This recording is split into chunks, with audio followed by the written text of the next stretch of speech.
Yes, we are. um,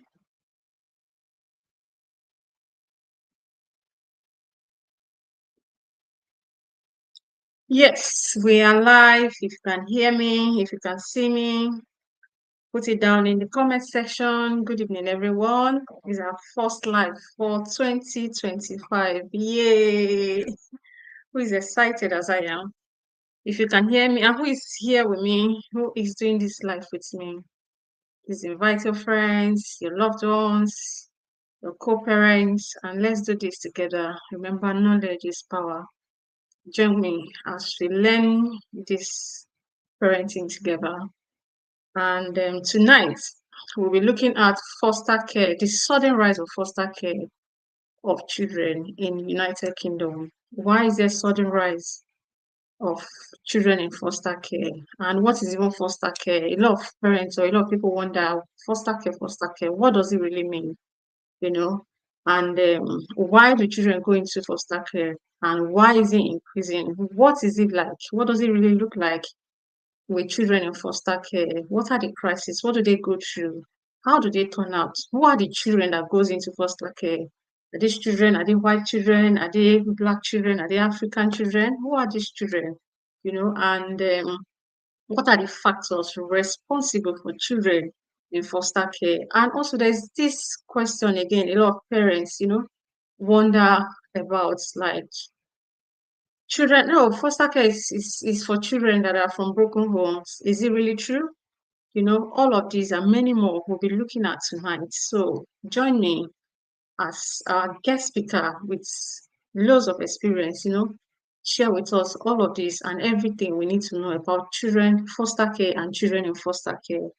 And yeah, let me see if she's here. And if you can hear me, if you're here with me, please can you put it in the comment section because I don't want to do this live alone. Put it in the comment section if you can hear me, if you can see me. Say I can hear you, I can see you. Can you hear me? Am I very loud and clear? Mm, let's put something here.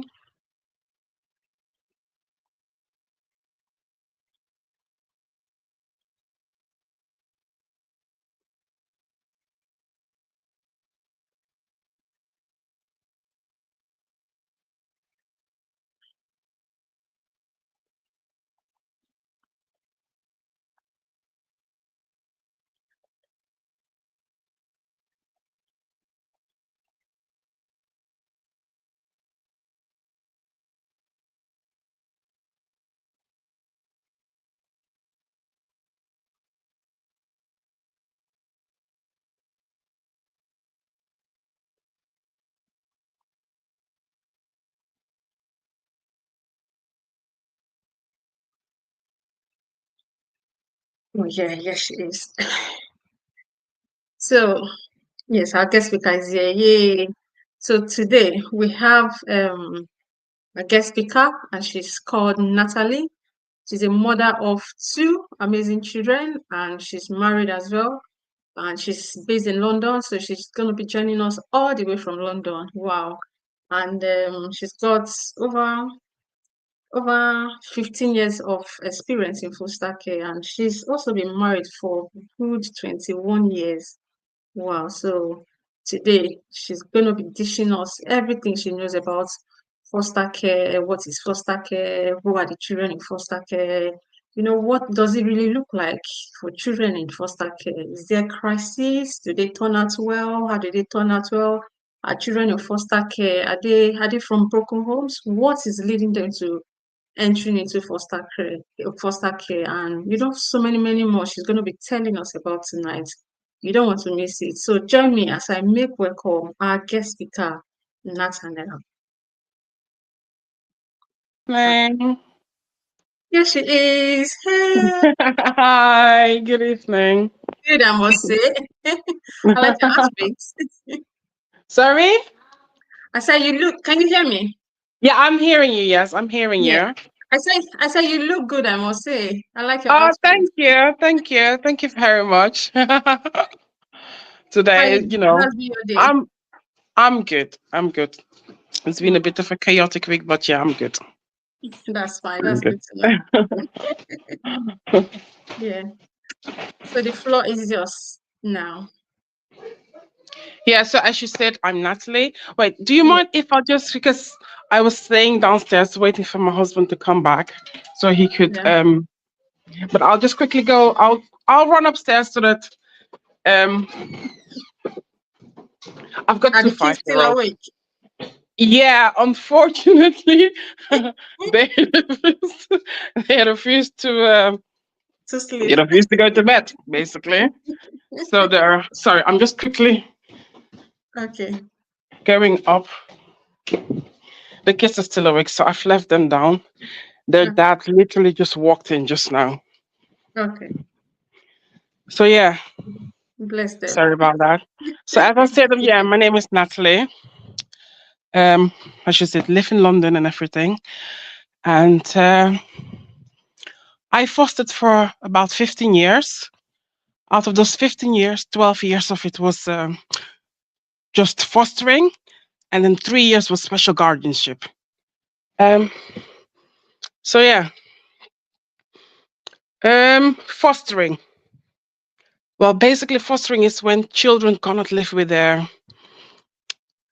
birth parents, their parents, their legal parents, and so unfortunately, they end up in the system.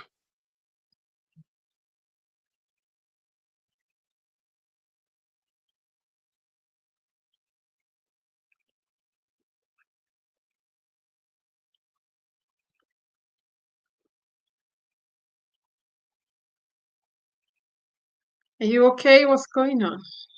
Mm, I think she's been mute. Okay.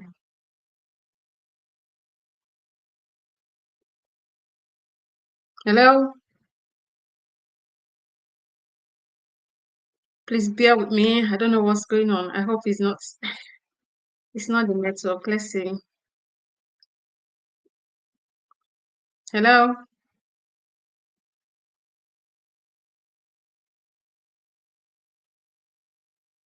Can you hear me, Natalie?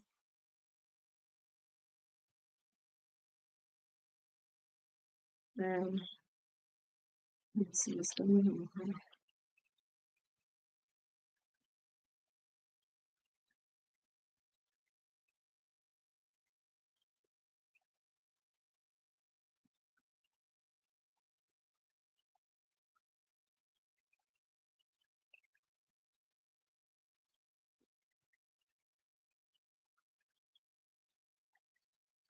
Yeah, let's give her some few minutes. I trust she's gonna come back. So she says she's got 15 years of experience, 3 years, no, 12 years in foster care and 2 years in special guardianship, and she has also did, oh, I think she's here now. I'm hearing you. Oh, I was gonna start your lecture. I Sorry. was just repeating what you just said. Oh, sorry. So I went upstairs to the loft. My room is all the way up. I'm on the Okay. 3rd floor, so maybe I'll come to the middle floor. Maybe that's a bit better. Better? Were they disturbing you? Why did you move down again? I've got two 5-year-olds Or were they running who are up? downstairs. Oh, Yeah, they were running up and down, so I decided to come upstairs. okay. Yeah, I think it's So fine. we'll just, because I was thinking if I stay downstairs, there might be a bit of interference from them. Yeah, it's fine here if it's okay by you. All right, okay, I'll stay in this room then. Mm. Yeah, so fostering is, in a nutshell, fostering really is when kids can't stay with their biological parents or legal parents, and they end up in the care system, which is then fostering. And you have foster carers like me who then will look after them. A lot of times what local authority tries to do is to first of all place children with maybe a relative, which is called private fostering. And if that's not possible, then eventually they will end up, as I said, in the system, and then you'll have foster carers that we look after them. But in all honesty, um, fostering is not a new concept. You know, it's not something that just suddenly started. Unfortunately, a lot of what tends to happen is that a lot of times where we are in sort of financial crisis and people are struggling financially, you'll see a rise in fostering, which, you know, is one of those things. And at this point, people are struggling financially. And unfortunately, when people are struggling financially, um, they're neglecting their children. Um, a lot of neglect comes into play when people are struggling financially, and Wow. they end up in care. Wow. So, um, Serious. my own side of fostering,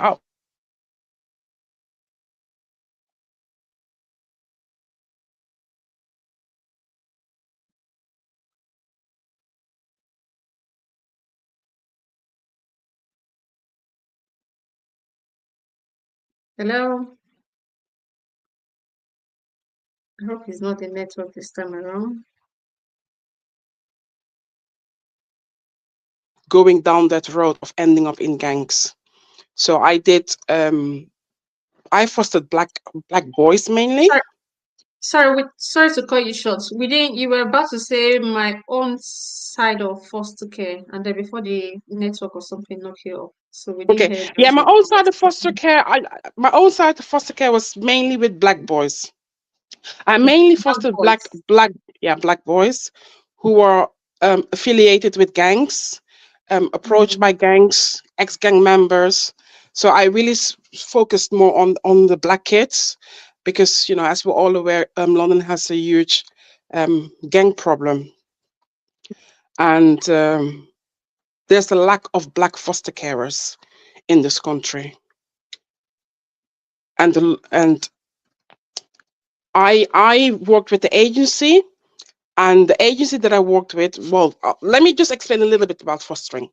So when children come into care, the first thing local authority will do is see if they can be placed with a family member. Mm. And if there's no family member identified that could look after the children, then they will place into care. And that care could be a foster carer that is working directly for local authority. Mm. And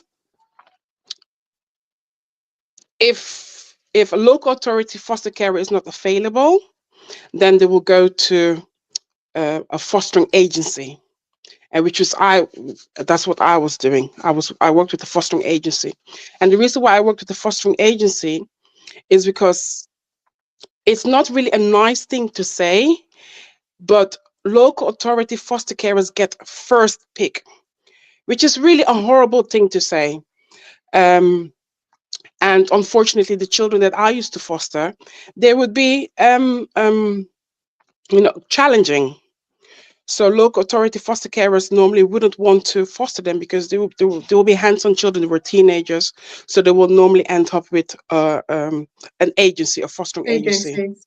Mm. Yeah, So yeah, you mean like the local authority, they tend to take the lighter ones, lighter children in foster care. Is that what you're trying to say? Oh, yeah. I'm trying to be politically correct, politically correct about it, but correct. yeah, in a nutshell, yes. In a nutshell, yes. So that's how I ended up fostering. London has a major gang problem, Mm. and the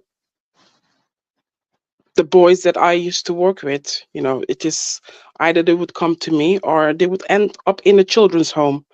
A children's home is we don't want to go into that now, but yeah. Something So else entirely. yeah. A children's home is something else entirely, and it's not really the right place for children to be looked after in, or to end up in. So yeah, that's just how I came into fostering, was more because um I mean, if I go into details, it was really. I was working before I started fostering. I had a job. I was working for an American company, and I had a very good paying paid job.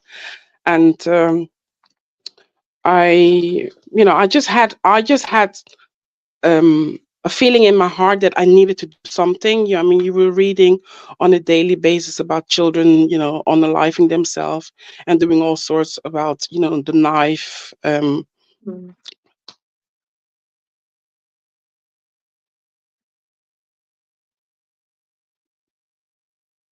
My community, and so fostering was it, and I enjoyed it. I actually really enjoyed it.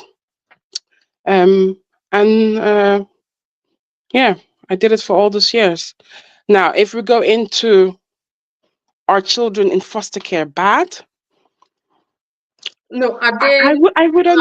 foster care Or children? Are they just black children or white children or no, both? no, definitely Yeah. not, definitely Yeah. not. So who are the children Um, in foster care? there's all sorts of children in foster care.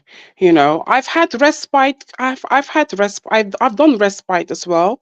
Respite is where maybe another foster carer has gone on holiday, and so the child comes to you for a weekend or a week. And I've had Mm. I've looked after white kids as well. Um, but there's all sorts of children in foster care. It's not just black children, you know. And 9 out of the 10 times, the local authority will try to place, place, will try to place a child based on their ethnicity. So they will try to place a white child with a white family, obviously, a Mm. Chinese child with a Chinese family. So that's why it's very important that we have, um, Black. a diverse group Yeah. of carers. Unfortunately, because there are not that many black carers, you'll have more black children ending up in a family that is not that does not culturally match their Mm. heritage, Yeah. or they might end up in a home because there's not enough black carers. Mm. So that's one of the major problems that we do have. You Mm. know, it tends to be easier to place white children and Asian children than black children, because there's not enough foster parents or foster carers for the black Yeah. children.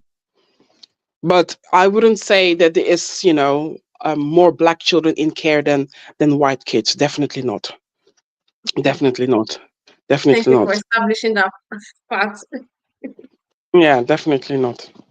Mm. Um, and children come into care for all different reasons. Mm. Um, Neglect is definitely a big part of it.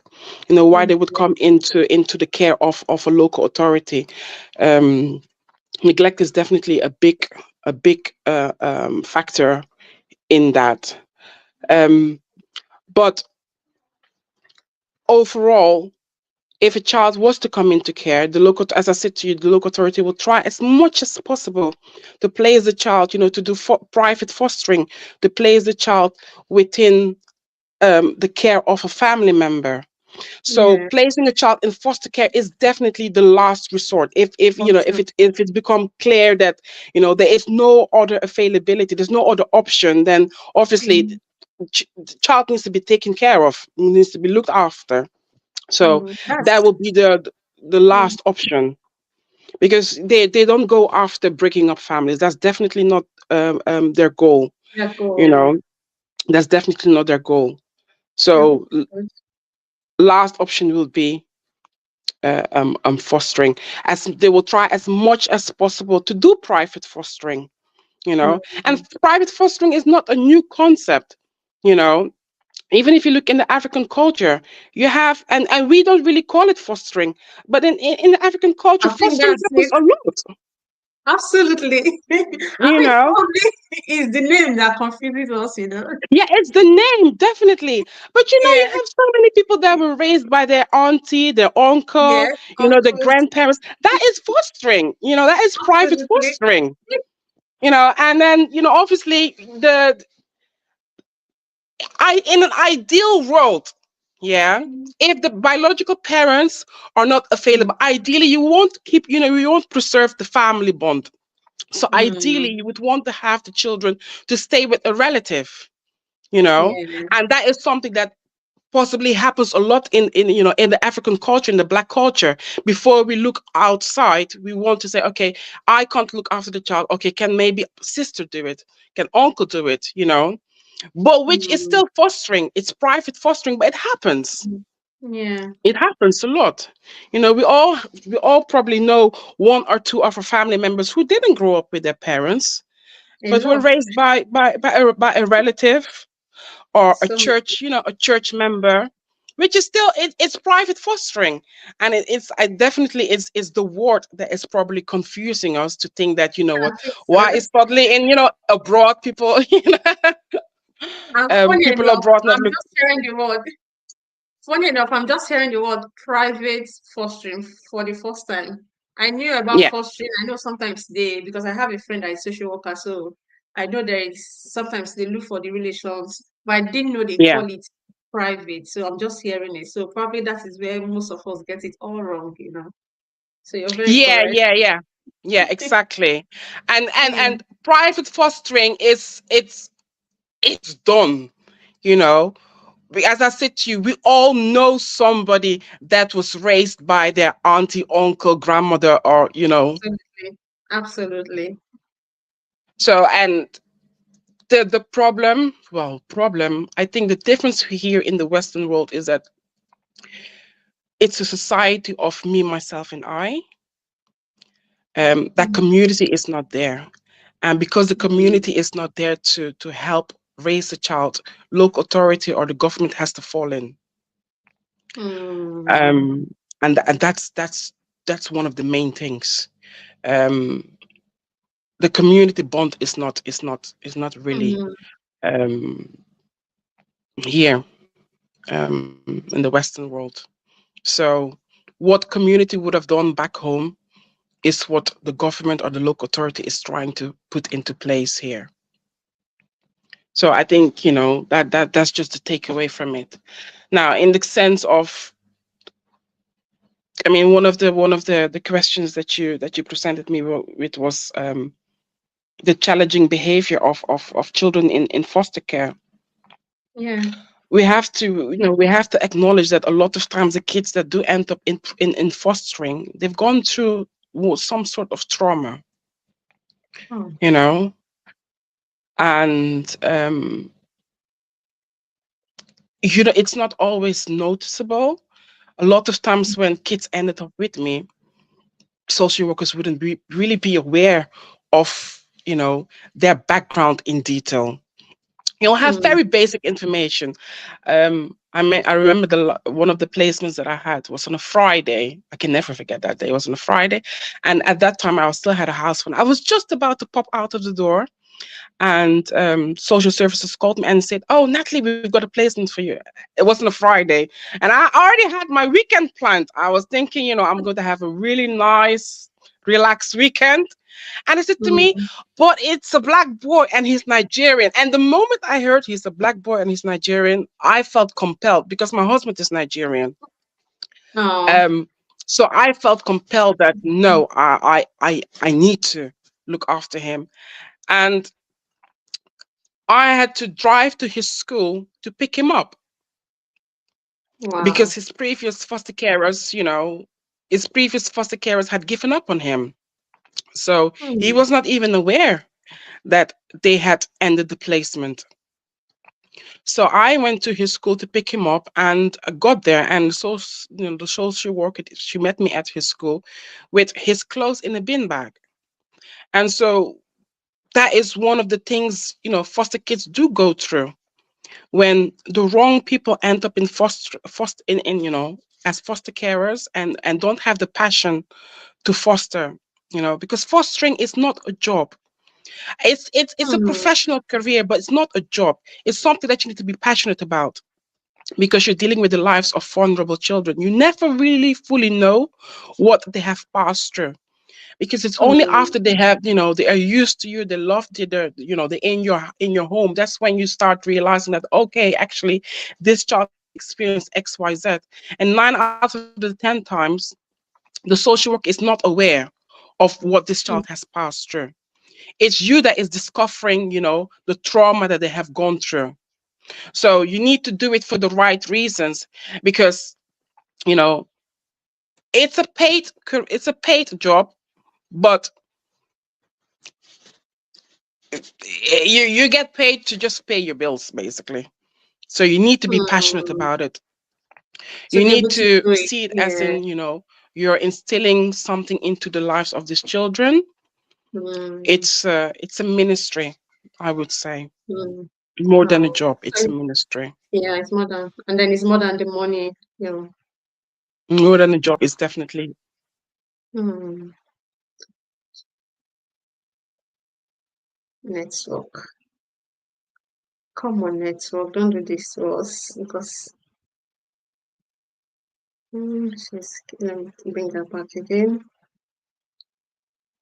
Please bear with me. I think network is messing about, so I'm gonna bring her in again. Let's see. Um, where is it?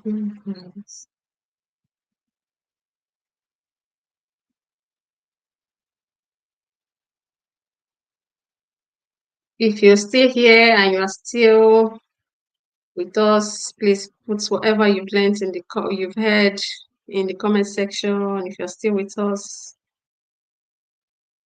Mm, mm,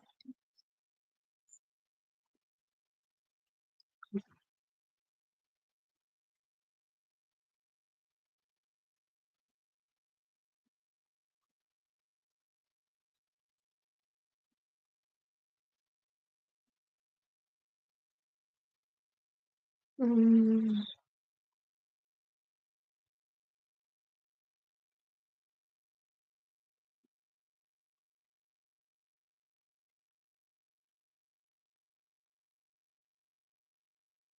Yeah, yes, she is. I think she's here now. At this stage, yes, she's back now. All right. I think that was network. Yes, sorry about that. Okay. I don't know, it's very windy over here as well. Mm. Unfortunately, we have a storm Yeah, um in the UK at the moment, so the network is not that great. we understand. Yeah, as I was saying, it's a ministry. You need to be passionate about it. Yeah. Because if you're not passionate about it and you don't see it as a ministry, you don't see it as something that you're called in to do, you'll get frustrated because it's Mm. 24/7. You know, it's Oh, twenty four really? seven. 447. Mm. Yeah, 24. It's 24/7. Um, how do I I thought put it? I thought it was like a shift, like the 8 to 8 shift or something like that. No, the How is it? children live with you. The Oh, children in live your with you. house. Oh, okay. Yes, Oh. the children live with you in your house. Mm. And they become part of your family. Um, so it's 24/7, 24/7. Mm. And actually, to be honest with you, you can get respite, which is like a sort of holiday when you need a timeout. Um, Mm. but a lot of times, there are not enough carers because you need to be a qualified carer before you can send the child to respite to the Mm. carer. The carer needs to be qualified, and there's just not enough carers. So there's So always. you will hardly get a time off. Um, Mm. unlike Yeah, unlike your own biological children, you can say, you know what, just go for a weekend to auntie's house. Um, with foster kids, it's not that easy to do that. Um, because unfortunately, in fostering, allegations can be made. Mm. Um, Sometimes the kids have gone through, things can trigger them. Mm. And if the person, you know, who you're sending them to is not trained, um, you know, allegations can be made at any time. That's one of Mm. the dangers of fostering, you know. And So I you need think to that's be one of the really reasons. careful. Yeah, yeah. So obviously that's one of the reasons why people are hesitant of becoming foster carers, Mm. because it for years it was almost the norm to believe children um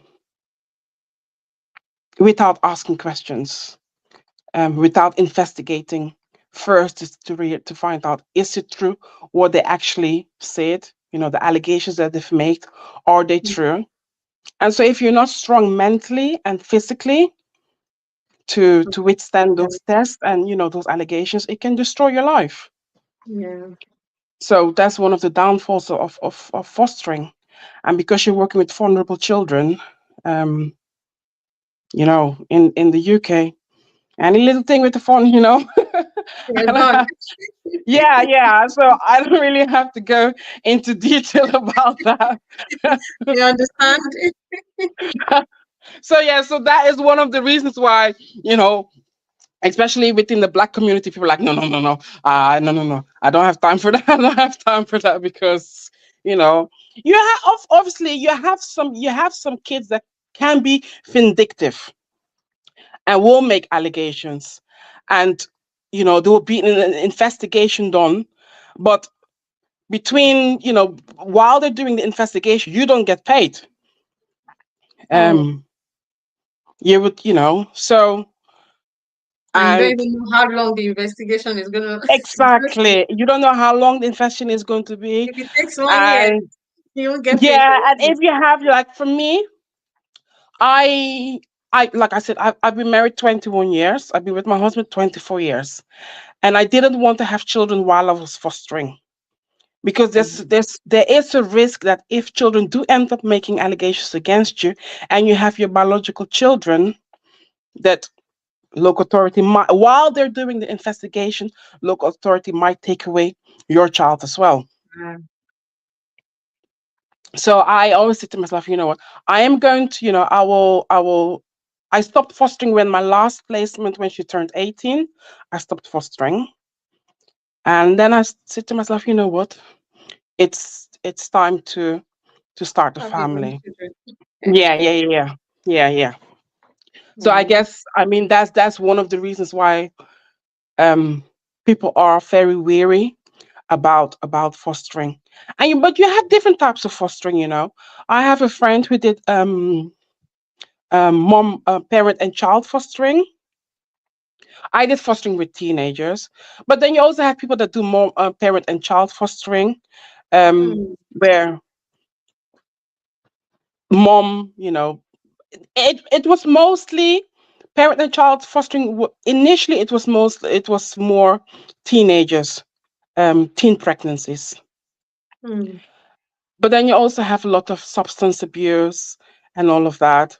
So, you know, I mean, I have a friend now who the child came in, who is still a foster carer, and the child came into her place with the mom. And eventually, local authorities said, you know what, mom cannot even look after the child. So, child is going to stay with you permanently while mom is, you know, um, doing, you know, trying So, to sort out her life. so in that case, is mom still, can she come visit her child? Does she have like number of times, hours, minutes she needs to spend or come visit her child, or how does it work in that Yeah, regard? so how it normally works, um a lot of times, a parent and child, obviously the parents will know where the child is, because the parents would be with the child initially, initial stages. For with me, a lot of times the parents didn't know where I lived, and so if they were to have visitation with their children, we would go to a center, and a social worker will be present, you know, because for safeguarding reasons, obviously. Or you'll meet at a, you know, a public space, um, and there will be somebody present to observe, how visitation goes. Hmm. So is it always like that, or it happens for some maybe certain situations or some certain In individuals? certain situations, you have to remember that it's not. You have parents who their children have been taken away because of neglect, because of abuse, Yeah. and so for safeguarding reasons, the parents are not allowed to know where they live. Um, and sometimes they might be placed outside of the borough to minimize contact between parent and child. Mm. So there might be, they might have got the social service might have gone to court with the parents, and a judge might have made the ruling to say, okay, mom or dad can see child once a month, for 2 hours, 3 hours, or however long. But that is entirely dependent upon the reasons why that child was taken away. You know, as I said to you, there's many different types of fostering. You also have parents who, it's not all bad.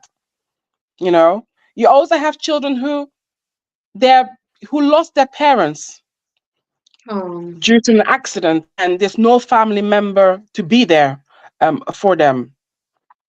You also have children who maybe mom and dad, are sick at the moment. They have a health ailment where they're not able to look after the children, and so while they are recovering from whatever they're going through, they're placed, because there's not no immediate family member available. They're placed in care, but the end goal definitely is for them to be reunited with their parents.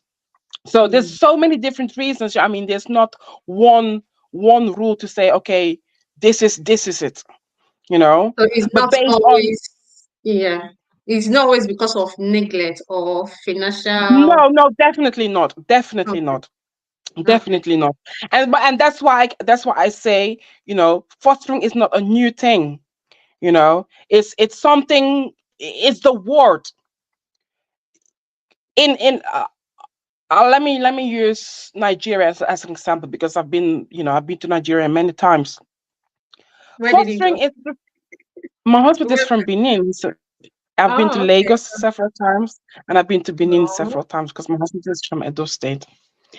No. And you can have, even in Nigeria, you can have parents who are financially not buoyant, and they send their child over to the auntie to say, okay, school Relations, yeah. them, be responsible of their childcare.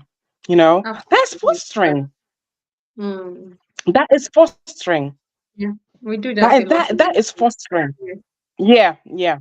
Yeah, and that's why I say it's because the community, the community spirit is not really um, available here. The community spirit is not really prevalent here. So the Mm. government has to step in where the community is failing.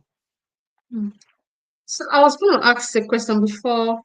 When you say like relation, they before like finding a relation or is their first step before they take the child to foster home. Now, do they Yeah. train if they find someone in among the family member, if they find a family member, do they train the family member or they just since the child is No. already used to they don't train Yeah. they don't have to train the family. Okay. They will definitely do an interview to see whether that that individual is able to look after the children or the child. Mhm. Okay. They will do a home visit, but they Mm. will try as much as possible to back off,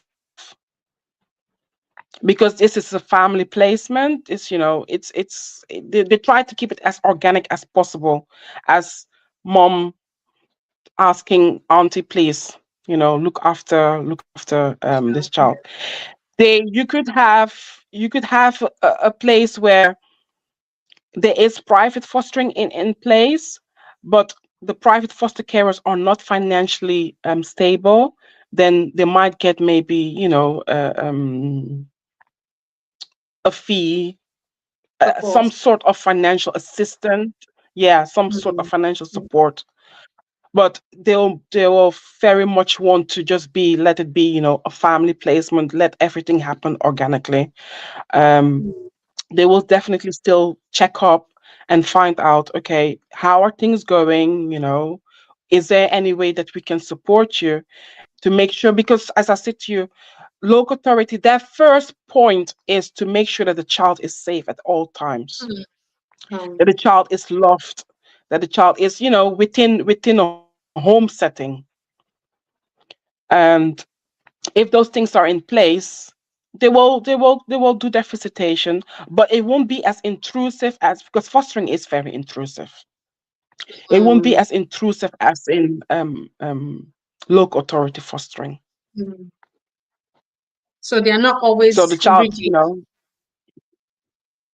no, no, Yeah. no. They will, I mean, even in private fostering, the child will be on local authorities' books, as in they're known to Mm. be, in the system, but Mm. they won't be as rigid as it would be with fostering. Mhm. Because as I And said to you, their main aim. is to safeguard Sorry? the child. Yeah. I said their main aim Yeah. is to safeguard the child, yeah. Yeah. So say let's say a child, maybe due to maybe safeguarding or maybe for whatever reason, the child needs to be in foster care and the child on its own doesn't want to. So is there like a force to put that child to the foster care if against the child's wish? Because I've seen a lot of stories, I've seen Sometimes, yes. videos, yeah, where some children cry, they don't Yes. want to be with another family and all of that. But somehow it's like, is it like Yes. a force or something? So why does he have to? Um, Naturally, children want to be with their parents, Yeah. you Because it was know. one I That watched, that like is it just was so natural. teary for me.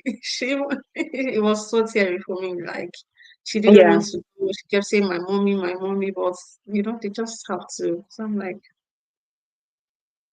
Yeah, naturally, children want to be with their parents. And unfortunately, a child that has been subjected to abuse hmm, um, tends to normalize that abuse after a while. They don't question hmm, it. Um, they don't see the wrongdoings in it. And hmm, so you're trying to safeguard them from that abuse, and they question you as in, but mom is not doing anything to me. Daddy didn't do okay. anything to me, because they've become accustomed to it. Hmm, So in that case, it's local authorities' duty to remove that child out of the care of their parents because of safeguarding issue. But because the child has become accustomed to that abuse, they will fight. And a lot of times it's the foster carers that get it, you know, because they will do everything possible to try and break up the placement. And that's where a lot of times allegations come in, because they feel that, hmm, if I make allegations against foster carer, then local authority. out and of the and house. you Yeah. also have I've had a child that, um for safeguarding reasons, they were taken away from the care of their mom, and mom was planning with the children on how to make allegations. um Really? Hmm. yeah, definitely. you Oh know no. And so mom will tell, do this, say this happened, do this, do this, do this, do this, because obviously they want to have their children back. So do they And have so a lot, like do they have contact with each other? Are they allowed to have in that regard? Do they have contact with each other? there were, well, in this case, this example that I'm giving to you, the young boy was not allowed to have contact with his mom. And he came into my care, and mom went to his school without our knowledge, and gave him a phone which he was hiding from us. And mom was texting him at all sorts of things at crazy times of the day, and giving him instructions on what to do, just in the hope of him returning back home. No. um so you have that a lot, where, and that's why sometimes, if the safeguarding reasons, parents are not allowed to know where the children live. And that's also Mm. for the protection of the foster carers as well, because you do have parents, crazy things happen, you know, Yeah, crazy I things happen. know. You don't know I to what extent people want to go, to get the kids back. And know.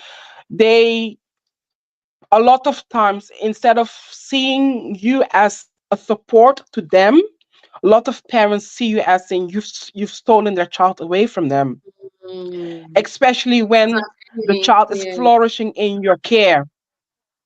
If that child is flourishing in your care, some parents will go to any length to make sure that the relationship that you have with their child is not what it should be. So they try to manipulate the situations. They try to manipulate the relationship between you and their child. Mm. And yeah, And that can be you have. confusing for a I mean, child. yeah, yeah, yeah. I mean, I've had situations where mom knew where I lived and just turned up at my place. Um, yeah, not fun. That was not fun, you know. Um, and especially the kind of children that I also fostered, police in and out of my house. Hmm. Yeah, police in and out of my house. It's very intrusive. So, But then, I so is there it anything is a parents child. can do The to, sorry, go on. I said I Hello? wanted to say is the type of fostering that I did. So there was a lot of police involved in the fostering that I Hmm. did. I see. So is there anything parents can do, or yes, is there anything we can do as parents to mitigate this, to mitigate children going into foster care? Um, there, depending on the reasons why the children end up in foster care. Yes.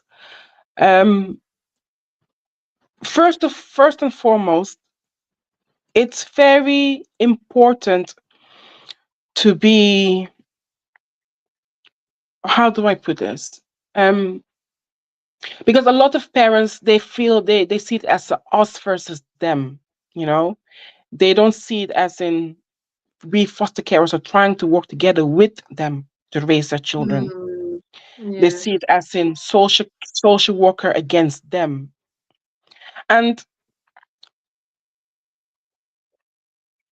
we could there are different types of social workers, definitely, but 9 out of the 10 times it needs to be a partnership. It needs to be teamwork. Yeah. So if you as a parent feel that you're overwhelmed with the care of your children, you know before they get taken away from you because of safeguarding issues, neglect, and abuse, seek help. Yeah. And that's why I said the community is very important, because a lot of times what tends to happen is if we isolate ourselves and the frustration builds up and we take out that frustration on the children, you know then it's a different type of fostering that gets put into place. Mm. If and then a lot of times things go from bad to worse. So Absolutely. when you as a parent feel you're overwhelmed with with the child care, you're overwhelmed with the care of your children. First of all, look within your community, um, and seek help. Ask for help. Yeah. A lot of us, I we are, speak up. yeah, ask for help. Exactly. Ask for help.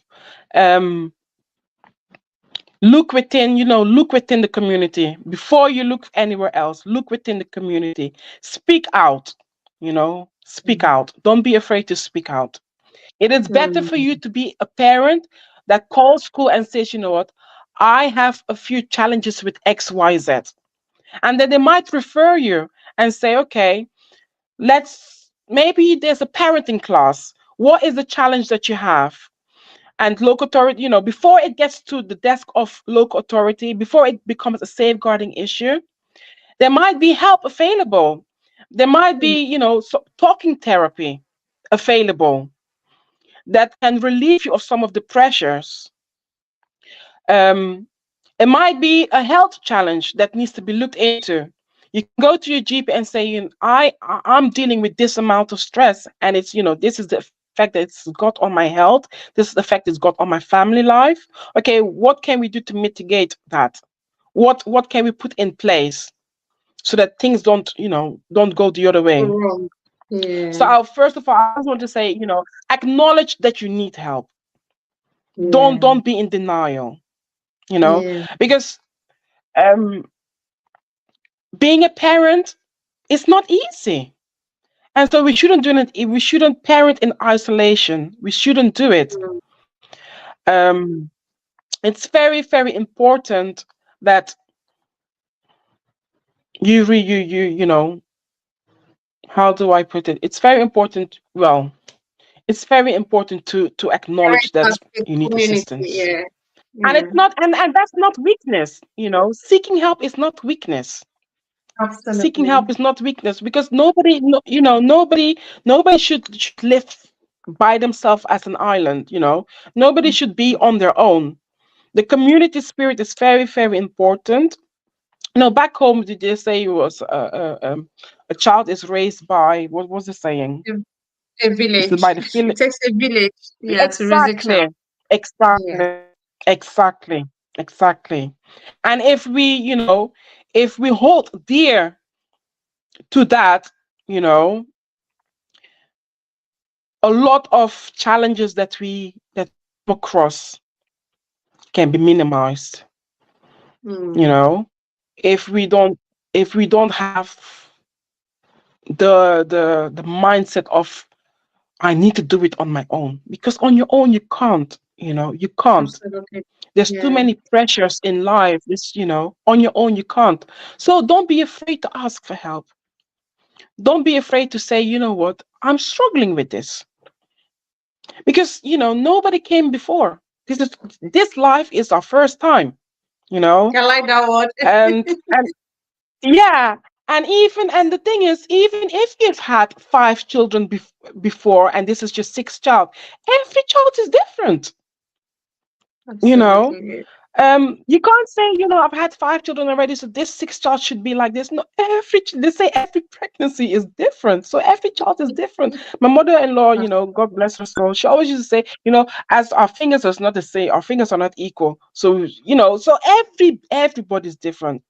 So even if you've had 4 children and the 5th one ends up totally different, go and say, you know what, I'm struggling with this. How do I, what are the solutions for this problem that I'm facing with this child? And allow people in. Don't isolate yourself, because we all have our boiling point. If you bottle things up, at some point you're going to explode. Absolutely. So take care of as parents, it's very important that we look after our mental health. Look after your mental health. Yeah. Have some me time, try as much as possible, especially when you're going through challenges. Try as much as possible to have some me time, to diffuse situations. Have some me time to reflect. And I can't preach it enough. Don't raise children in isolation. Seek help. I think that's our keyword today. Don't raise a child in isolation. Yeah. That's it. Because I've got my 5-year-olds now. I'm not going to lie. Sometimes I run upstairs. You saw me running upstairs just now. It's hard work, isn't it? Sometimes I run upstairs. Yeah. Funny enough, it's normal. Perfect, perfect parents anywhere, and there's no perfect child anywhere as well. Every child, they will exhibit Yeah, the same yeah, behavior. They will do they will do the same yeah, thing, but it yeah, all depends on how you manage them. So that is it. yeah. Oh, And the thing as well is, if you have make mistakes, don't be afraid to admit it. I think maybe mm, it's a black culture thing where we it is hard for us to say sorry to our children. Say sorry. If you've offended them, say sorry. Say, mommy make the mistake in this. I'm sorry. You know, so that you have that relationship with your children. You know, um, if I look in the type of fostering that I did, a lot of it was neglect. The children that I fostered, a mm, lot of them came into fostering due to neglect. mm, Um, so I can't really, I can't really speak on the ones that came in, I can't really speak on the ones that came into care because of health challenges. The ones that I mm, specifically fostered, 9 out of the 10 then was neglect and abuse. mm. And before it got to that stage, there were so many things the parents could have done, Yeah, you there were know, signs. before Yeah, the yeah. kids came into, yeah. So as parents, it's very important that we um cherish the relationship we have with our children, Mm, um and don't see them, as they're just my children.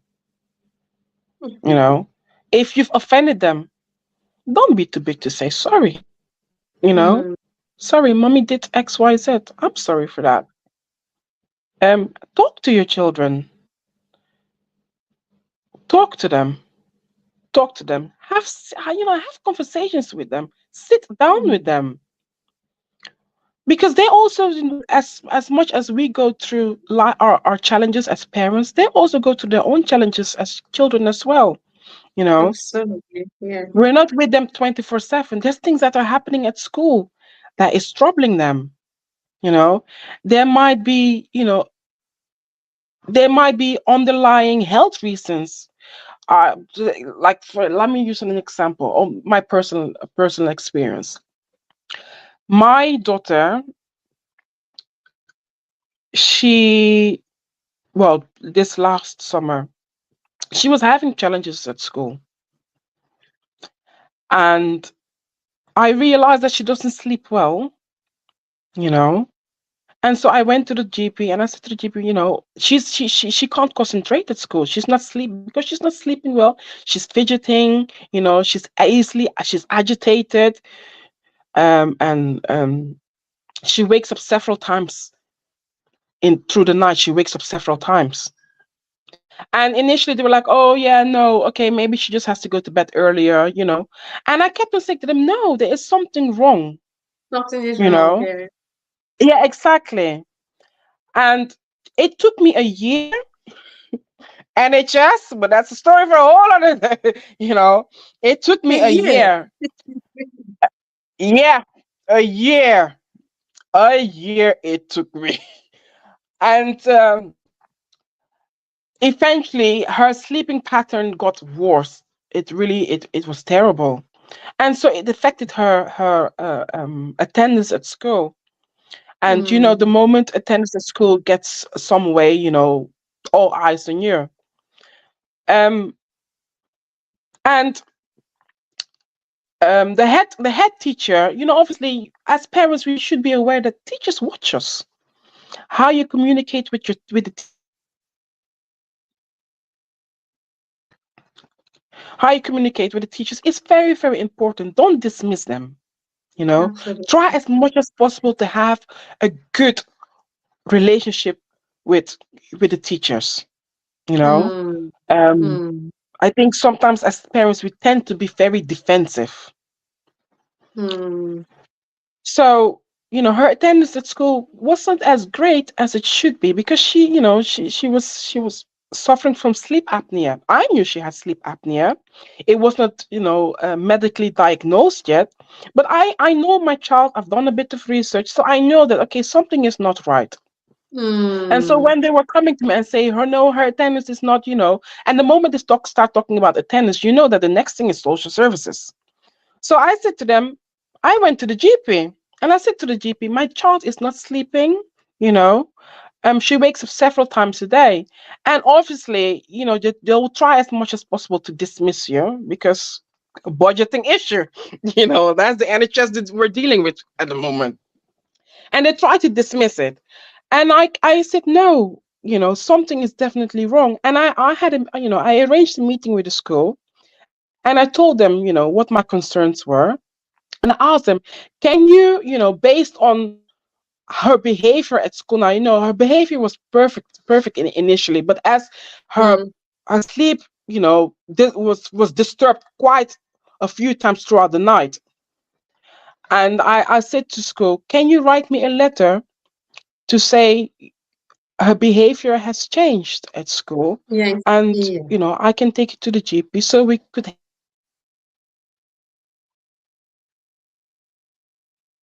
Oh, it's going on again.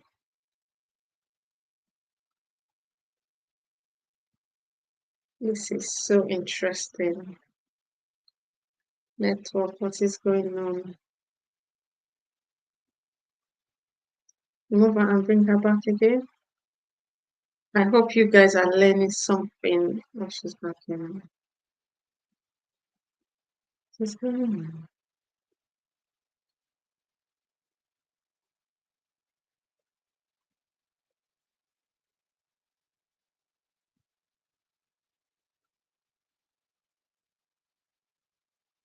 Oh, she's back now. Yeah, sorry, I have Mm, no. I yeah. think it's a storm. It's a storm. Mm, Yeah. So as I was saying, had I not been persistent, and had I not been, in good terms with the teachers and the school in general, had I not explained, what my concerns were, and even if she had not been medically diagnosed, but I explained to them, this is my concern, this is what's happening, and I believe that because of her lack of sleep, it's affecting her behavior at school, and she's tired in the morning. She doesn't want to wake up in the morning. So even mm. when you do see us coming late, be happy because oh, it took me a lot of time to get her ready. You know. Um. So that issue got resolved. She eventually got her surgery done. Her tonsils, both her tonsils are taken out, and her adenoid has been taken out. And Mm, I, every time she had an appointment at the GP or with the ENT consultant, I would call in school. I would send them the letter so that they're aware of what's happening. mm.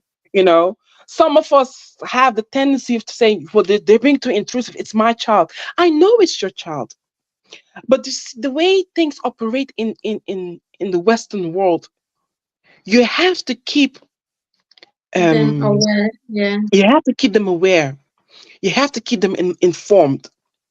You know, don't take it's my child. If I know what's best, yes, definitely, you're the parent. You definitely know what's best, but keep them informed so that you don't raise unnecessary suspicions.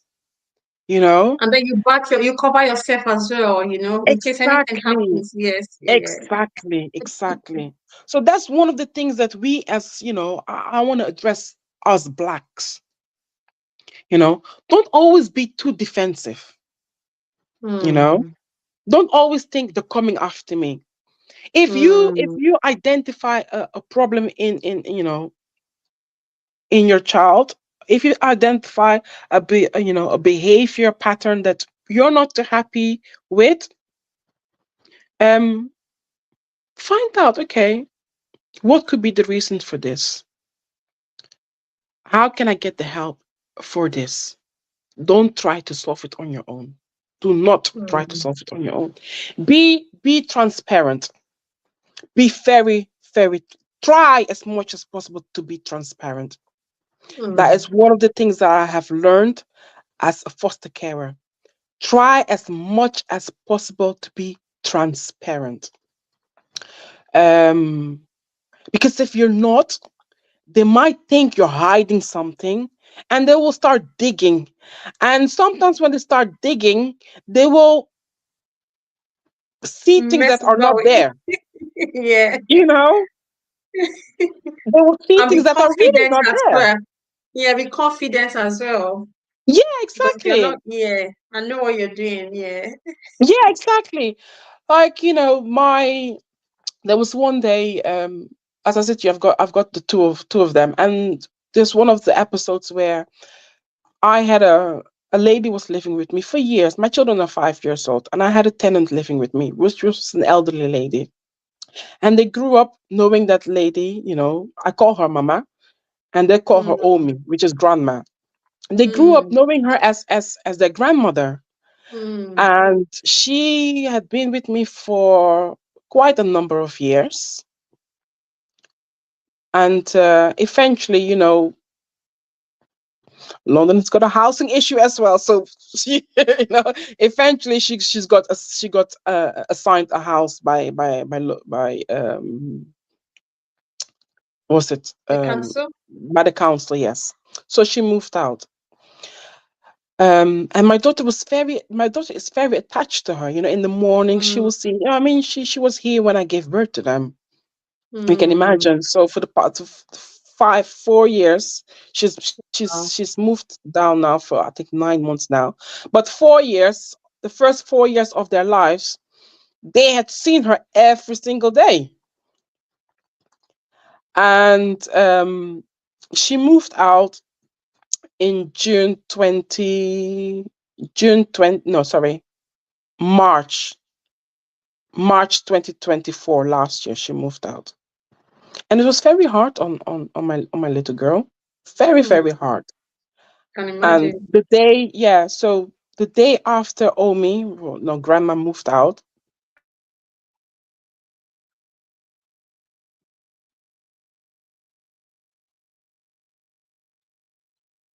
Isn't that so again? Yeah, she was very destructive in school. She kicked the Oh, teacher. oh, She pushed a child, and she kicked the teacher, pushed the child, and did she basically just threw all the things that were on the teacher's desk. She just threw all of it challenging on the behavior. floor. Yeah. So I went to school, and um, the teacher said to me, "Oh, this is what Lily, my little girl's name is Lily. This is what Lily has done." And I said to the teacher, "Oh, I'm so sorry. Grandma has moved out. Grandma moved out yesterday.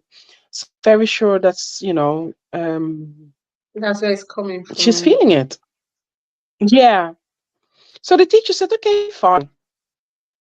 Following day, and I obviously I had a word with Lily about it, and I said to her, "Lily, you can't be doing that."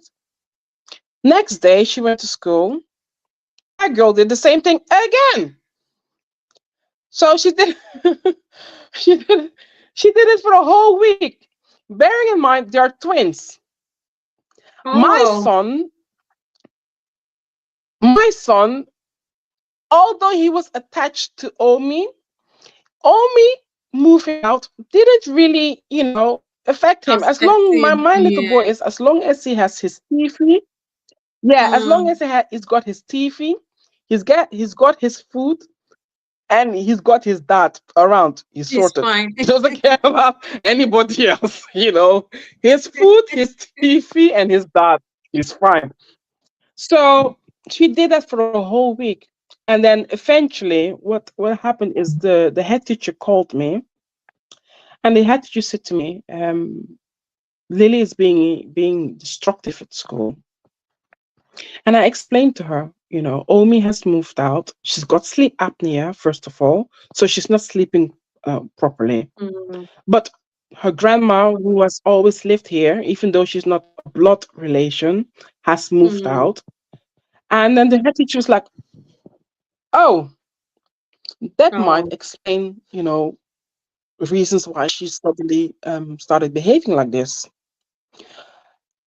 So she was understanding of it. And then the next thing she then said is, "But your son is not displaying any of the behavior that Lily is eh, displaying." every child is not the same, excuse me. Exactly. But you know, um, for her that was like a little question mark. Like, and she, the things that she was saying, like, oh, but Lily always behaved. Lily had always been such a sweet little girl, and then suddenly she just switched like that. So they're trying Mm, to dig, and I could have been defensive, but I know that being defensive is not the right way to go about it. mm, It's mm, definitely not the right way to go about it. So what I did is one of the afternoons, I called Omi and I said to Omi, follow me to the school so we can have a sit down meeting at school and explain that you have been their grandma for the past 4 years and you have moved mm, out. So there is a That's meeting wisdom. to, and there's paperwork, there's a trail of paperwork to say the meeting has been held and this is. So Omi followed me to the school and we had that meeting. Now, Lily continued to be destructive in class. So eventually the head teacher said, you know what, we have to minimize her hours because she was physically abusive towards the other children and the teachers. So the head teacher said to me, we have to minimize the hours. I said, okay, fine. So after they minimized the hours, my son was still going to school full time. And I remember one of the days Lily was at home. My husband has taken my son to school. And I was at home with her. And I was tidying like this room where I am now. I'm not going to show Mm, you the room because it's messy. It's the guest room. We went on holiday and I still have my suitcases and everything lying around. But anyway, the room where I am now is where we normally, this is our guest room and this is where we are in as well. So that morning, my husband ironed and he put the iron on top of the wardrobe. And I'll show you. So I was tidying up my luggages. This is my luggage. You can see. mm, So he mm, ironed and he put the iron on top of the wardrobe. And I was trying to clear up the suitcases, and Lily came in and she opened. That's the wardrobe over there. mm. She opened the wardrobe, and then the wire of the iron Oh, fell down. oh my goodness. Being a child, she was just 4 years old. Being a child that she is, she pulled it, and the iron fell. It On was her. thank God it was not a hot iron, but the iron fell and hit her on her head right here. Hit her on the head right there. So um, it wasn't a deep cut. It was not a deep cut, but because I have experience with fostering and I know how things go, and Mm, I already knew, you know, the questions that I was mm. facing at school because of her sudden behavior. I took her to the A&E for her to be seen. Yeah, Within yeah. 5 minutes of that happening, I Mm, took her to the A&E. And mm. so they dressed her up and blah, blah, blah, whatnot. The following day, and I unfortunately I didn't call even because she was home. That's one of the days that she was home because they had reduced her hours. Yes, yeah. So the day that it happened, she was at home. So the following day, I took her to school, and the head teacher was at the gate, but I didn't say anything because I just rushed and I took her to school and I didn't say anything. So the afternoon, um, when I was going to pick them up, one of the teachers asked, "Okay, what happened to Lily?" And I said to them, "Oh, she pulled the wire off the Iron. she opened the wardrobe door, then the wire fell down, and as she opened the door, the wire fell down, and the iron fell, and it just touched this side of her head." And the teacher's like, "Oh, okay, okay, okay, okay." Now, the following day, I get a call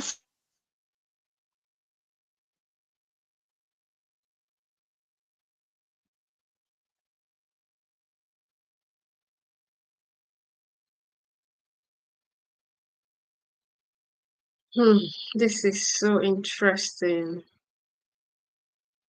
Let's see, disconnected. She is. Yeah, Yeah.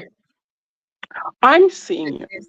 Yeah, so as I said, the day after that happened, so I explained to the teacher, and I said to her, she opened the door, and the iron fell and just touched her head. She says, "Oh gosh, Lily, oh sorry that happens. Oh." So we laughed about it, whatnot, and I was like, "Oh yeah, it's very scary." Lily said, "Yeah, it was very scary, and there was bleeding, child 4 years old." She said, "And there was bleeding, and I was scared." And teacher's like, "Oh, poor thing." I went home thinking that was it. Day after, I get a phone call from the head. She says to me, "Did you take Lily to the hospital?" I said, "Yes, I did." Because I knew that was going to happen. I said, "Yes, I did." She said, "Which hospital did you take her to?" I said to her, "This is the hospital I took her to." She says, "Okay, all right.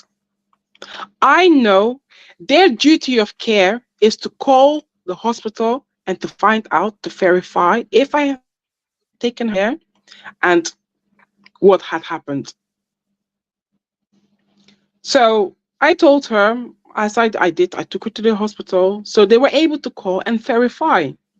Now, had I been, that was not her day for school. What's your problem? What happens to my child? It would have turned out totally different. It would have Absolutely. turned out Yeah. totally, totally different. Yeah. And it would have So been that's why I against you say as well. try Yeah. and be, exactly, exactly. Because while they called me to find out which hospital I had taken, if I had taken her to the hospital and which hospital I had taken her to, they had taken the children out of the class to interview them to find out Hmm. what happened. Well, my son was not there, and my son said, I don't even know what he said, but he wasn't there, you know. But the thing is, the picture that I'm trying to paint is that had I not taken the steps that I have taken, it wouldn't have, something negative would have, I don't want to use my Absolutely. mouth to say some things, Yeah. but you get what I'm saying. So it's Yeah. Yeah. important that we are transparent. It's important that we are not unnecessarily defensive, Hmm. you know, um, unless you have something to hide. And if you do have something to hide, stop doing what you're not supposed to do. Hmm. Stop doing what you're not supposed to do. Um, in as Africans, we try to say, "Oh no, in England you're not they don't allow you to discipline." There's difference between disciplining your child and just beating them up. Two different Punishing them. Yeah. there's Yeah. two different things. Yes. Don't use frustration to discipline your children. Don't. So, but in all of it, I just want to say, be transparent. Yeah. Be as transparent as you possibly can. That's the main thing. That's the main thing. Don't parent in Yeah. isolation. Be Hmm. transparent. Seek help when you feel that the pressures are becoming too much. Seek help. Don't Hmm. feel ashamed to seek help. You know, don't feel ashamed to seek help. And also look after yourself. Yeah. Yeah, look after yourself. Definitely look after yourself. Um, I I grew up in the Netherlands. I grew up, Dutch people are very, very organized. There's a Hmm. saying that they say in Holland, which is huisje, boompje, beestje. And What does that mean? basically what it means. Huisje is house, boompje Hmm. is tree, beestje is animal. What it basically means is get your things in order before you progress with family. In a nutshell, be prepared. You know, Yeah. Yeah. Be prepared. parenthood is very intense. It's very, very intense. Be prepared financially. physically, emotionally. Be prepared. Mm. It's extremely important because a, a lot of the times when you're not prepared financially, people try to say children are blessing, don't worry, the money will come. Yes, children are blessing, It but there doesn't are work that blessings way. that cost money. You need money. You need to Absolutely. know how, you need to have an idea. Sorry? You said absolutely. You need Sorry, I money didn't to hear what you live. said. Yeah.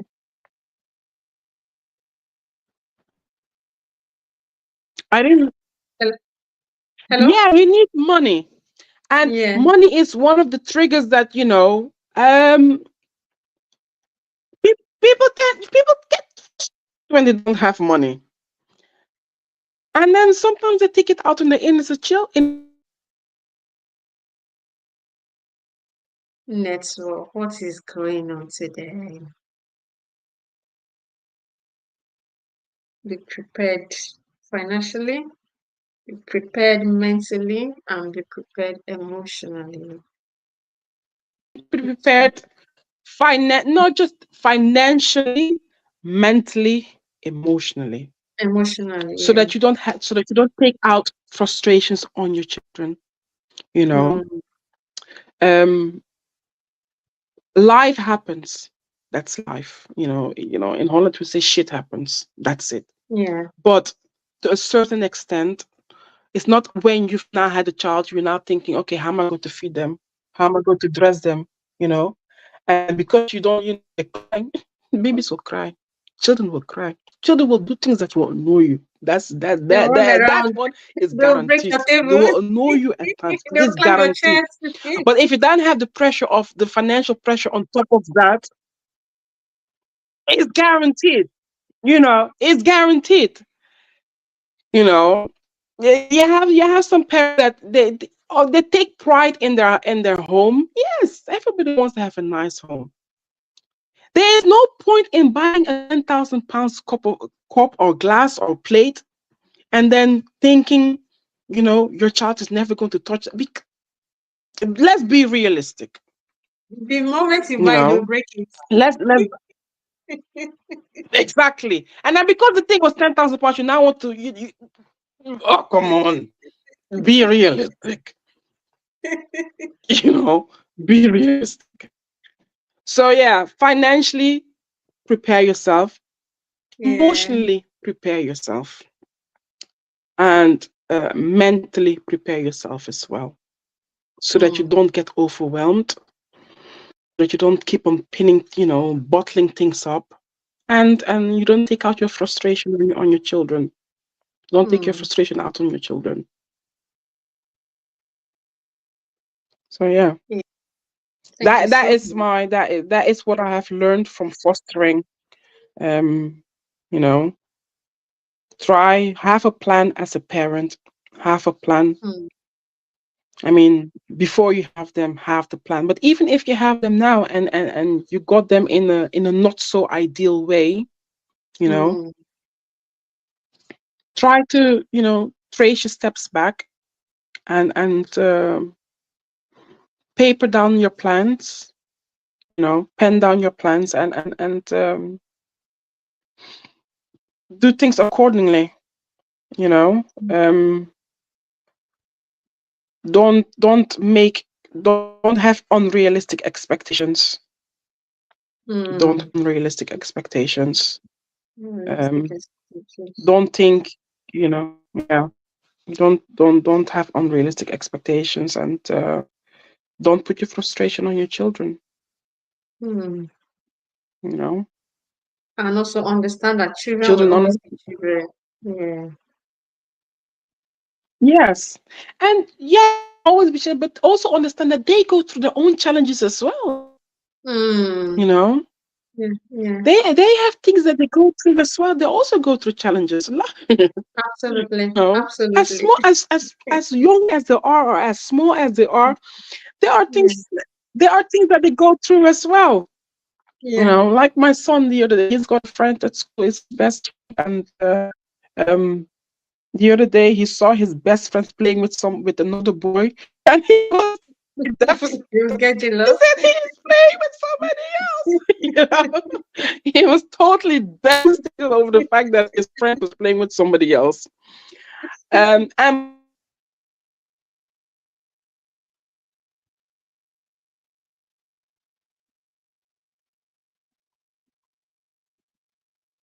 Oh, this live section is so interesting. Remove Natalie.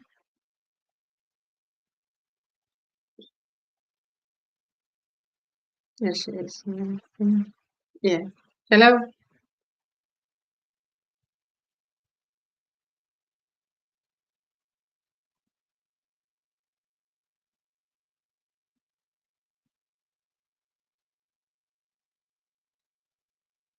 Hello. Yeah, Hello. I'm hearing you. Okay. Yeah. I'm So thank hearing you you. so much. Yeah. Yeah, I Okay. said in their own little ways, you know.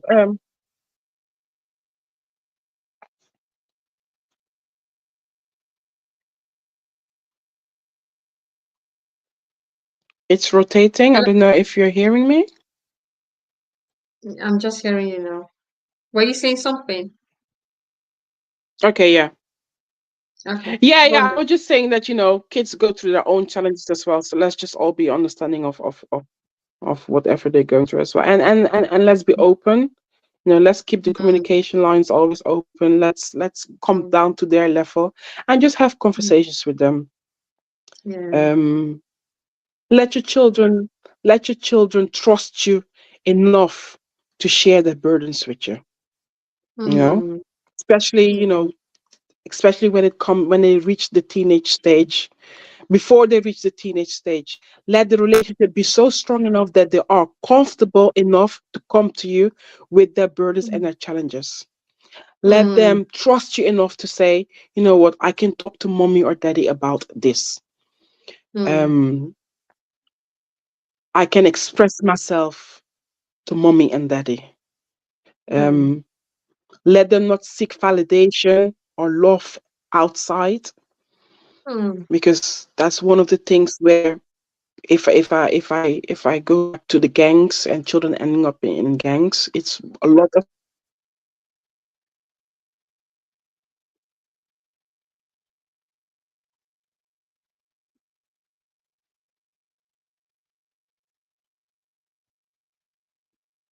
Today's network is just. Mm,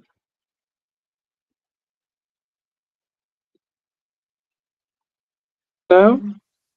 Yeah. Yes, I was It just is going to round the up network. and It say, just you wants to know, about. Yeah. let your children feel loved. Let your Mm, children feel love.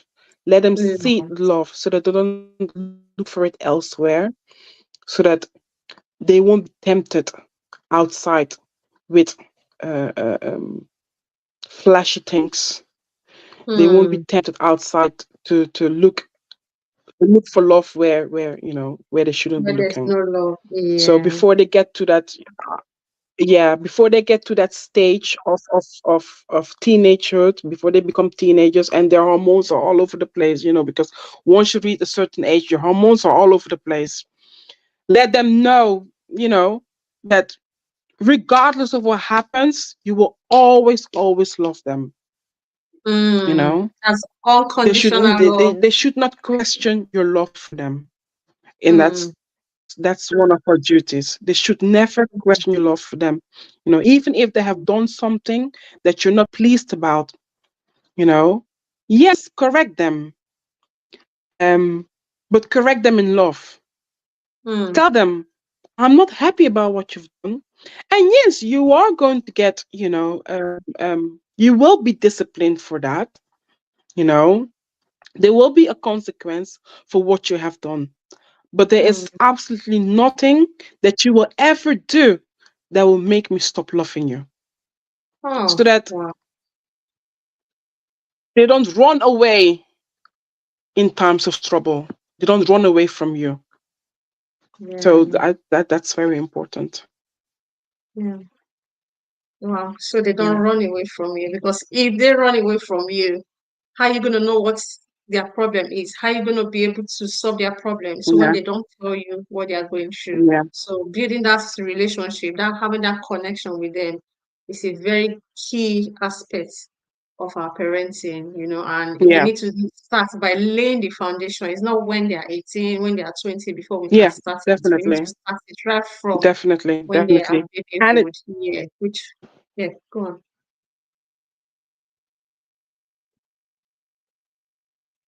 mm, Hello? yes.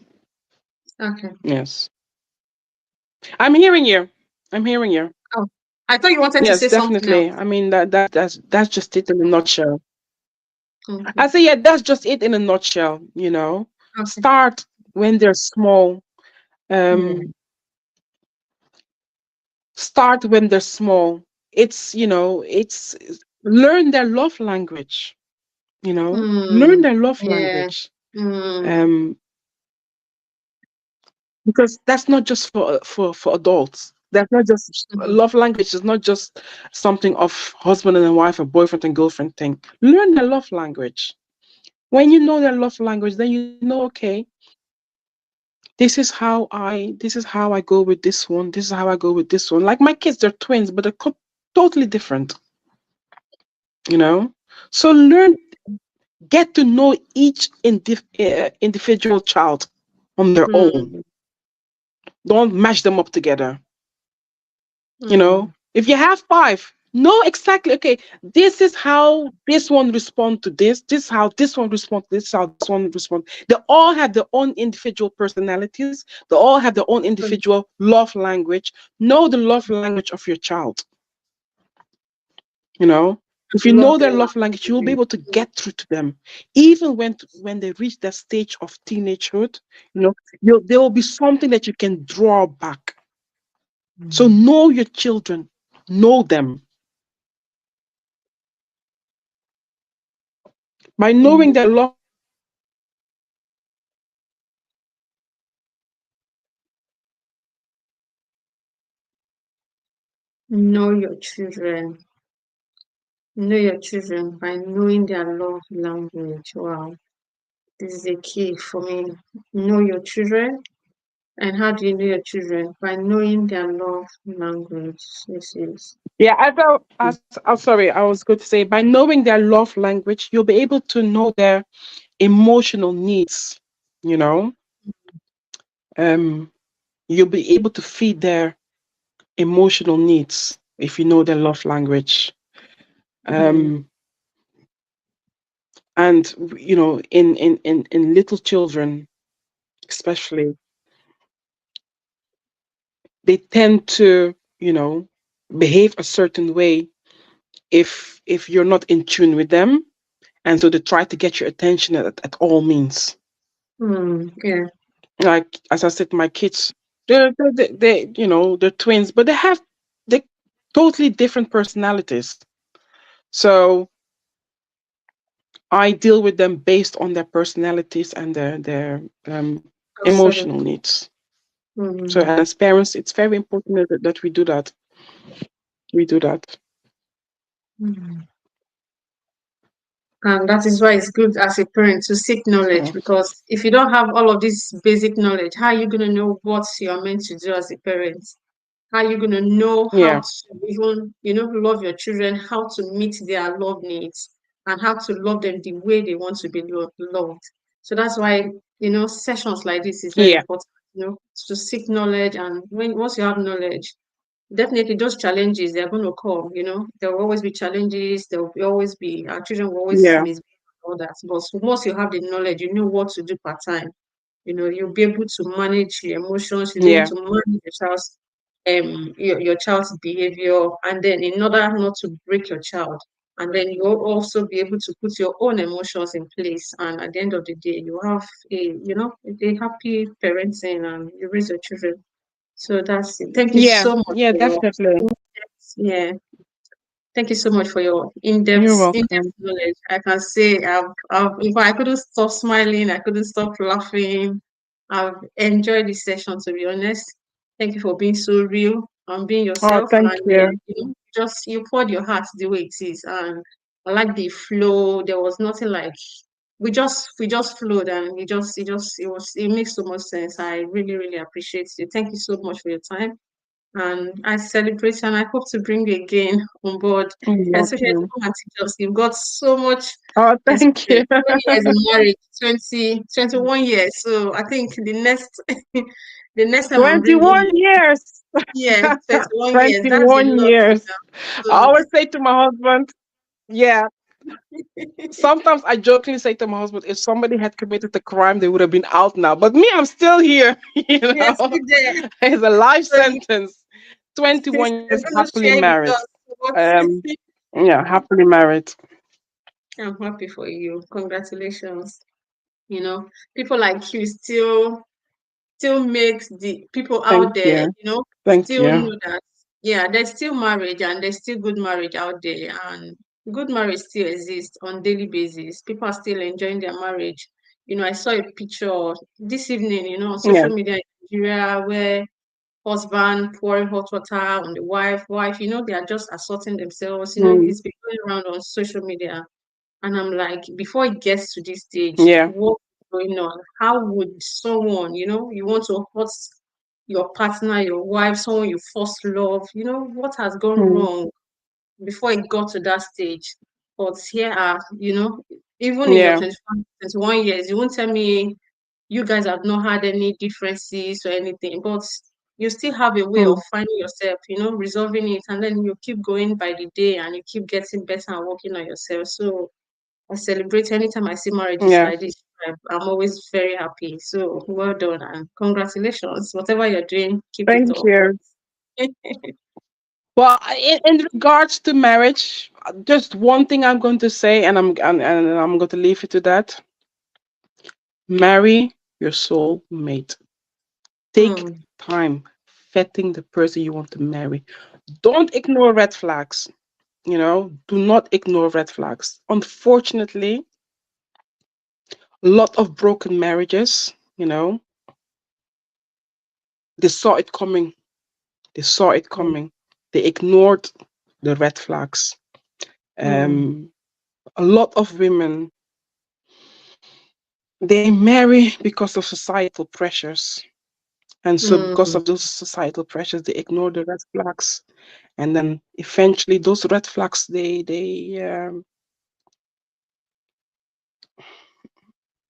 That's a big problem. well, let's just say it becomes, yeah, it becomes a big problem. So, Mm, when you're still in the dating stage, have it figured out, in the sense, ask questions, because, you know, marriage is still dead to us part. I cannot be with anybody that I cannot I cannot be myself with. I cannot laugh with. I cannot joke with. You know, the two of you become one. So mm. don't marry because your parents are forcing you to marry that one. Don't marry because maybe that one has money. Don't marry. If you marry for the wrong reasons, you will suffer it. You will You will even regret definitely at the end of suffer the it. day. Yeah, So yeah. one thing, if you see red flags in dating stage, don't think it will get better. Yeah, don't think it will get better or it suddenly will vanish once you're married. No, no, no, no, no. You know, my belief is, when people show you who they are, believe them. Mm, If they show you who they are, believe them. Don't think I will change him, I will change her. Mm-mm. It doesn't work mm. like that. So that's just my 2 cents on that. Thank you so much. Thank you so much for Yeah. your in-depth knowledge. I really appreciate So your time. for your peace of mind, And, when you're still in the dating stage, you need to break it off. Break it off. You um, know? yeah, it doesn't worth it at the end of the day. You're welcome. You're welcome. Yeah. Yeah, you're welcome. Yeah, because that's how children get trapped into situations they shouldn't be in, you know. Mm, Um, because one of the things you asked me about broken homes, unfortunately, a lot of times is the children that that bear the burdens of those Yeah, broken that homes. suffers it. Yeah. So it's not fair. It's not fair to put a child in a situation that you knew beforehand that was not going to work. Mm, So before yeah. you put an innocent life in the midst of it, get out. Get out. Yeah. Get Yeah. out. Don't manage any relationship. Yes. Thank you so much. And I hope to bring you No. again. Thank you. And have a lovely evening. Thank you. Thank you very much. Well, almost 2 hours. So thank you very much. Everybody is downstairs, so I will go downstairs now to join them. Are you sure they are not sleepy yet already? So, but thank you so very much for having me, and I enjoyed the conversation definitely. And I'm looking forward to to speaking to you again, and also learning from the other speakers as well next time. Because we all learn from each other. We all learn Absolutely. from each other. So Yeah. No one knows it all. we'll meet again. Yeah. No, Thank you definitely, so much. definitely. Yeah. Nobody knows it all. Only God Mm, knows it all. absolutely. Yeah. Yeah. So Thank you. Have a good night take care. rest. Bye-bye. Yeah. Thank you. Bye. Thank you. Thank you. Bye-bye. Bye. Bye. Yeah. So, guys, I hope you've learned one or two things. For me, my take home on this is never parent in isolation. Self-care, take your self-care as your utmost priority. Cherish your relationship, have relationship with your children, and this relationship, you need to build it when your children are young, and also be prepared. You don't just wake up and say you want to start raising a child or children are blessing and all of that. No, you need to be prepared financially. You need to be prepared emotionally. You need to be prepared physically, and you need to be prepared mentally. Another thing she said is let your children, understand your children's love language. It is one thing to love your child, it's another thing to know that your child feels love. Let your child feel love, and also know your children, understand your children. You might have 10 children, every child is not the same. Understand your individual child and treat them in their own unique way. And yes, I hope we'll put all of this into place and act on it. And as we do so, we'll become a better parent on daily basis. So I'll see you guys again in my next live session. So have a good night. Bye.